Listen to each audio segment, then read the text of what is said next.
Good evening, everybody.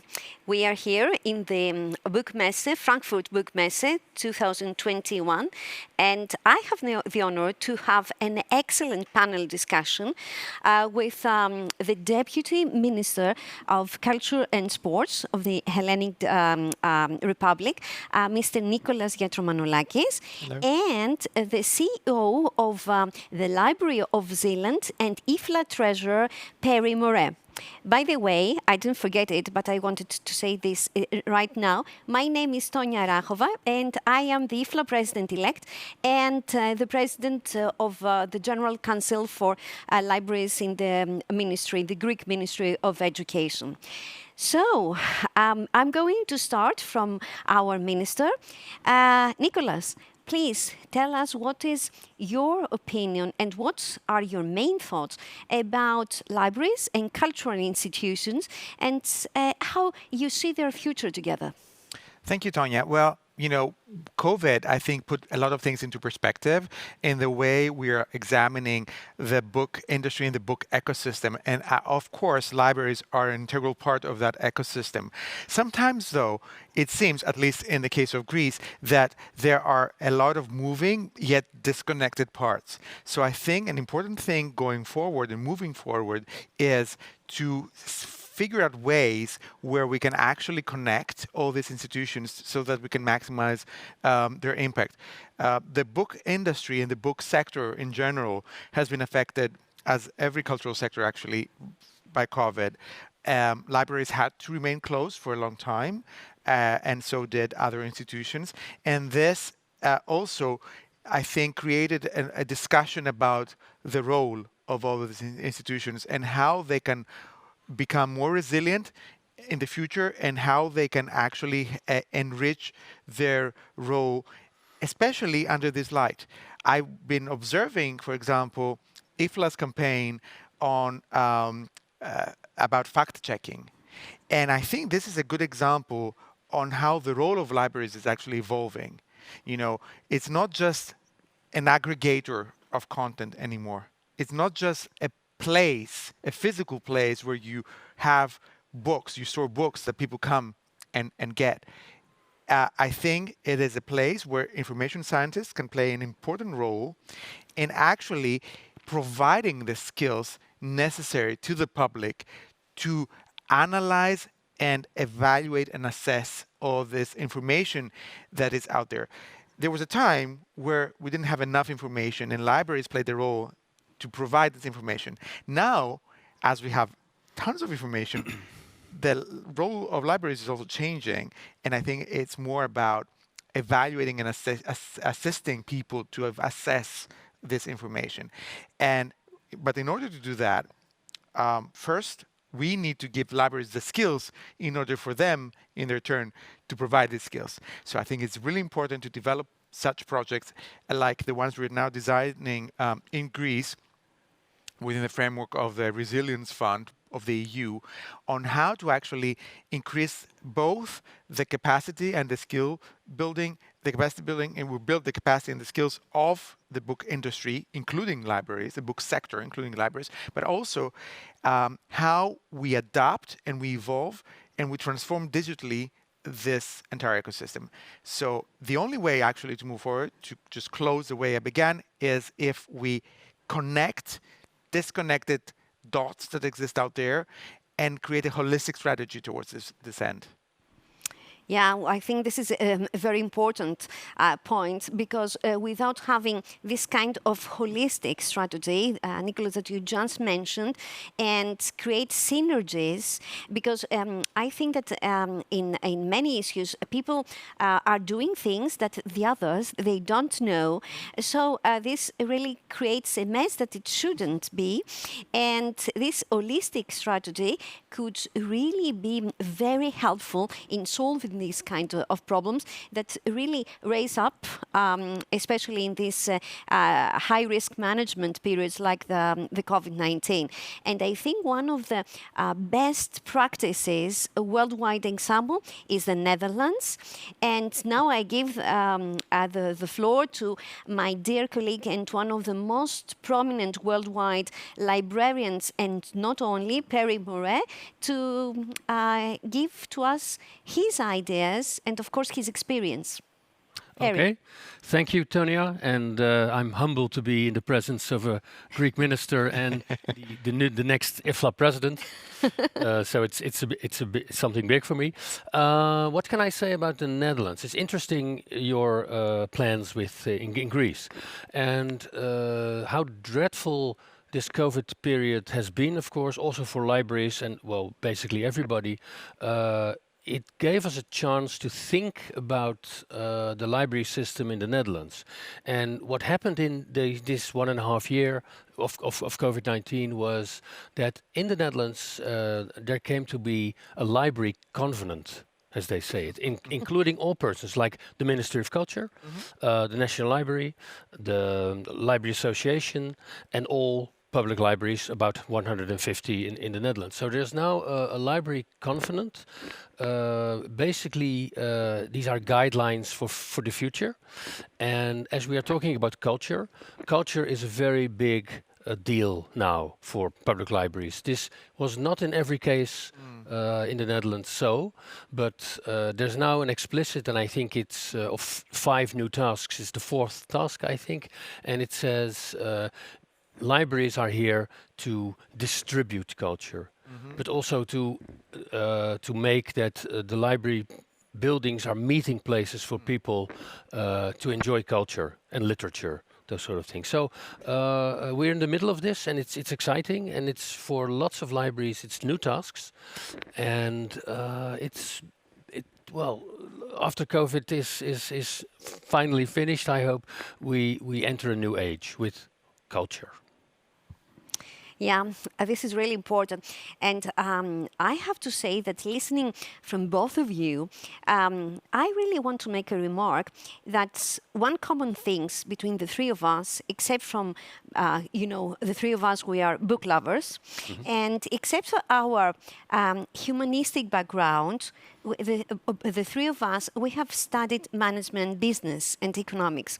And I think that this is very important when you have to design strategies and policies that has to do with culture, because I think that in people's mind culture is something very theoretical, that when you design this kind of policies you also have to think only about specific factors, only on thinking of some of the dots, Nicholas, that you mentioned, and not the holistic dots. And the holistic approach, especially in high-risk management times like the one that we are going through now, have to do also with finance, with business models, and about the ways to get connected and interconnected with things that they influence you as ministry, as CEO, as librarian, but also that influence people. And having a user-centered kind of approach, Nicholas, what is what are your thoughts about how to approach this kind of user-centered theory? Well, as you said, as you pointed out, cultural governance is an important element in this, in order for all these changes that we all want, to happen. Because actually there is a gap there. I mean, there are studies done in Greece, done globally. Cultural governance is an issue because exactly there is this perception that creating culture is just about the art. But it's not just about the art. And I mean, when I was speaking before, a lot of times I said the book industry, and sometimes, I try to correct myself and say the book sector, because I feel that even now, people don't want to feel that this is an industry, that we don't want to, tarnish our hands with money, But at the same time, if you do not take into account the economics of the cultural industry and the book sector. If you do not take into account the fact that people have to live from these jobs, I mean, they have to be sustainable, and they have to, I mean, these jobs have to be sustainable, and these jobs have to be, remain there. I mean, if you omit this from the equation, you are probably going to end up in the wrong situation. So I think it's very important to provide, as I said before, skills, but also to change the mindset. And this is not about the artists. It's also about, as you said, about how you also treat the audience and the public and the readers, and how do you feel that you're going to be connecting with them. What I always say to our cultural institutions in Greece is, like, for example, a museum, don't just say that your task is done because you're in the museum, you open the museum and you sit there and you wait for the public to come. You have to go to them. And it's the same with reading. Times have changed. The books, however, I think they showed how resilient they are through COVID. It was a refuge. People would go back to books. But we need to make sure that this continues. And we have to go to them, not to wait for them to come to us. Exactly. And of course, Perry, this is something that we actually trying to do in IFLA, to go to our members, to our thousands and thousands of members. And by the way, for the audience who may not know what IFLA is the International Federation of Libraries Association. So we go to our members, and we have designed a new strategy to go to our members. And we have organized several projects about this, like the preservation and conservation. So what do you think about ways to keep on the good work that we are doing? Well, IFLA has become very fastly more active in approaching the members, and also they have opportunities, they offer opportunities to teach libraries new ways, and there are projects worldwide basically to enhance this. And this is great, of course. I've been involved with IFLA for 100 years now, but I have to say that the last 5 years, they actually this reaching out, and you really see the effect on other libraries also. And it could be academic libraries, could be public libraries, government libraries, whatever. But well, the success is rising, I think, of this. Yeah. It's rising, and also talking about sustainability, as Nicholas mentioned, in IFLA we work very hard to embrace the 17 sustainability goals of the United Nations, having in our minds that IFLA is also an observer to the United Nations, and of course an associate partner in UNESCO. So for us, issues like the preservation and the conservation of the cultural material, and the relationship between libraries, publishers, and other sectors like the industry, which I really like the word, I must say. The industry is very vital for the present and for the future of these players, because without having a very clear strategy of how we all work together in order to achieve our main goals, I think nothing can work, or it works just for a very short time, and not having in our mind, for the future. And talking about the future, could I have just a remark from each one of you, dearest gentlemen, about what you think that it is the most important in the cultural sector, that we have to work very hard on this issue for the next 5 years? There are some basic stuff that I think we need to make sure that they're there, so that we can build the foundation with them. And then there are some other things that we need to do, in my opinion at least. So what COVID, for example, showcased is how vulnerable the cultural sector is and its people. So one of the major projects that we have undertaken in Greece is to reform the cultural sector in terms of the labor and social security issues. Um, this is a huge task. It is also linked to a broader discussion that is happening in the European Union, in Brussels, and but also in different countries about what we call the status of the artist and the situation of the artist. And this is not a philosophical discussion. If you define who the artist is, then there is a series of repercussions and there's a series of things that you can actually deal with once this is done. So that is one important thing. The other thing is how you make the sector more resilient, how you help the sector to go into a next stage, a more digital stage, for example.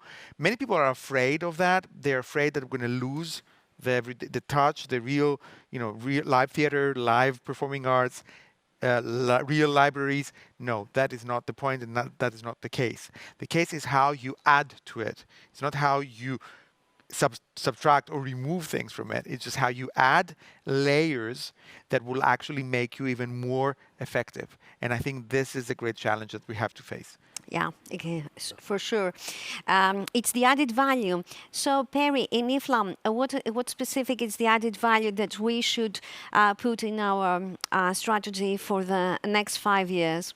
I think IFLA is capable of binding people together and binding institutions together on a very international level. Basically, they're everywhere around the world, and I strongly believe in international cooperation between South American libraries and Australian libraries. Why not? I mean, and this is what should be promoted even more and more, I think, by IFLA. Yeah, also having in our mind that talking about libraries or cultural institutions, we're talking about multi-spaces. Yeah. And about creative and innovative spaces with new kinds and new types of audiences and new opportunities, even for babies, and not only children, but babies, in order to have a culture engaged in culture.